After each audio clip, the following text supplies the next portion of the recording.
இந்த கோவில் வந்து முன்னொரு காலத்தில் வந்து இந்த கோவில் வந்து ஸ்ரீ தானாமுலைத்த மாரியம்மன். அதாவது எப்படின்னா மற்ற கோவில்கள் போல் இல்லாமல் இந்த கோவில் வந்து தானாக, அதாவது தானாக முளைத்து வந்தது. அதனால் அதுக்கு வந்து இது வந்து மற்ற கோயிலெலாம் சிலை வச்சுருப்பாங்க, இந்த கோயிலில் சிலைகள் கிடையாது. வந்து ஒரு புற்று மாதிரி வந்துருக்குது தானாக முளைத்த மாரியம்மன். இது வந்து பார்த்திங்கன்னா முன்னொரு காலத்தில் வந்து எப்படி தானாக முளைத்த மாரியம்மன் பேர் வந்தது அப்படின்னா, முன்னொரு காலத்தில் வந்து இந்த வழியாக வந்து ஒருத்தர் வந்து பால் கொண்டு போயிருக்காரு. கொண்டு போயிட்டே இருக்கும்போது தினசரி பால் வந்து தட்டி விட்டுரும் போடுது. தட்டி விட்டோன்னே பால் ஊற்றி போயிடுது. இது மாதிரி ஒரு 1 வீக்கு 10 டேஸாக வந்துட்டு இருக்கையில் அந்த நான் வச்சு ஒரு டைம் வந்து ஒரு கோடரியை கொண்டு வந்திருக்காரு. தோலில் கோடரி கொண்டு வந்துட்டோன்னே அந்த பால் ஊற்றுனா அந்த கோடரியை வந்து வெட்டியிருக்காரு. வெட்டினோடனே என்னாச்சு, ரத்தமாக வந்து பீறிட்டு வந்தோடனே சரி அப்படின்னு சொல்லிட்டு என்ன ஒரு பால் ஊற்றுனது பால், ஆனால் ரத்தமாக வருது அப்படின்னு சொல்லிட்டு எல்லாம் வந்து சார் இது சாமியை அழைச்சி பார்க்கையில் இது வந்து சாமி இருக்கதா சொல்லியிருக்காங்க சார். இது வந்து பார்த்திங்கன்னா அதுக்கப்புறம் கண்டுபிடிச்சி ஒரு இது 8 ஊருக்கு சேர்ந்தவங்க அடிமைக்காரங்கள் அவங்கள வந்து சேர்ந்து வச்சு வந்து 4 ஊர் நாட்டாமைகள் ஒரு பூசாரி ஒருத்தவங்களாம் 5 பேர் இருக்காங்க. 5 பேர் சேர்ந்து 8 ஊரை வந்து மெயின்டைன் பண்ணிகிட்ருக்காங்க. 8 ஊர் சேர்ந்து தான் அந்த கோயிலை வந்து கும்பிடுவாங்க. இந்த கோவில் எப்படின்னா சகுனம் கேட்பாங்க. சகுனம் அதாவது சித்திரை மாதம் கடைசி வெள்ளிக்கிழமை சகுனம் கேட்பாங்க.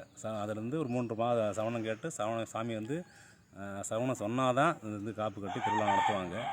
அது வந்து ஒரு 3 மாதங்களுக்கு தொடர்ந்து கேட்பாங்க, விடாமல் கேட்பாங்க.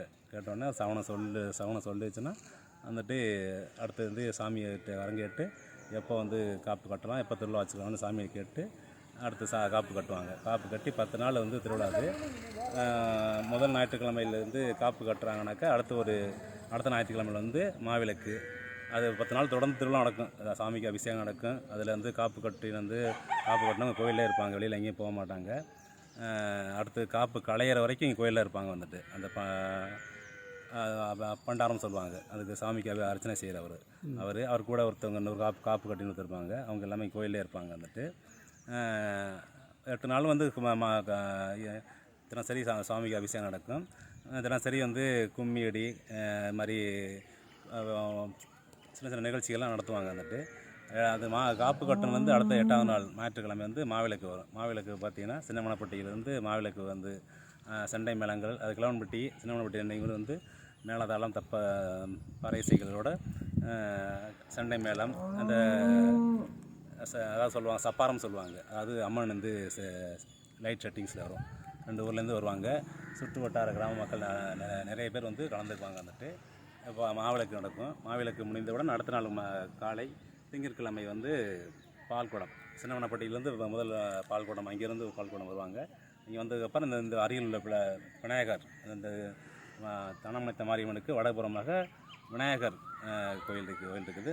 ஃபஸ்ட்டு விநாயகர் அபிஷேகம் பண்ணிட்டு வந்தால் இங்கே வந்து தானாமுலைத்த மாரிக்கு அபிஷேகம் பண்ணுவாங்க. விநாயகர் கோயிலுக்கு அங்கேருந்து இந்த பக்கம் உள்ளவங்க, அதாவது சின்னமனப்பட்டியை சுற்றி உள்ள மக்கள் சின்னமனப்பட்டிலேருந்து வருவாங்க. இந்த பக்கம் இந்த கிழவன்பட்டி, பெரியமனப்பட்டி, விநாயகர் குளத்துப்பட்டி, இந்த பக்கம் உள்ளவங்கெல்லாம் வந்து பார்த்திங்கன்னா இந்த விநாயகர் கோயில் வந்து பால்குடம் வருவாங்க. பால்குடம் முடிந்தவுடன் மாலை வந்து சின்ன படுகளம், அதாவது சிறிய படுகளம்னு சொல்லுவாங்க. படுகளம் வந்து இங்கே இந்த தானாமுலைத்த மாரியம்மன் கோயிலிருந்து படுகளம் புறப்பட்டு சென்று சின்னமனப்பட்டி இடையில் ஒரு படுகளம் இரண்டு ஒன்று சேரக்கூடிய, அதாவது சின்னமனப்பட்டியிலேருந்து வரக்கூடிய படுகளமும் பெரியமனப்பட்டியிலேருந்து போய் அங்கே இந்த மாரியம்மன் கோயிலேருந்து அங்கே போய் சேரக்கூடிய படுகளம் 2 ஒன்று சேர்ந்து அங்கேருந்து வந்து சின்ன படுகளம்னு சொல்லிட்டு நடக்கும்.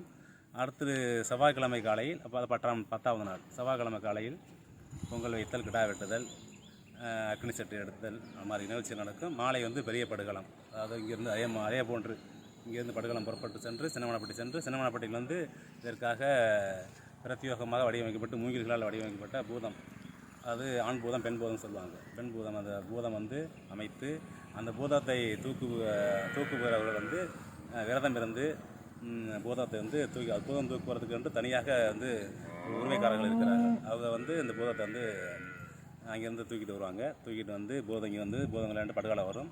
படுகளம் வந்து கோவிலில் வந்து படுகளம் முடிந்தவுடன் மறுபடியும் கொண்டு போய் சின்னமனப்பட்டியில் வச்சுருவாங்க. படுகளம் முடிந்தவுடன் வந்து கரகம் கொண்டு போய் இந்த கோவிலுக்கு வடபுறமாக உள்ள ஒரு இடத்தில் வந்து மணப்பட்டி பிரிவு பாலம், அந்த இடத்தில் வந்து கரகம் கொண்டு விட்டுருவாங்க. விட்டுட்டு பூதத்தை கொண்டு விட்டுட்டு அப்புறம் நாடகம் நிகழ்ச்சிகள்லாம் நடக்கும் சார். ஓகே, நன்றி சார்.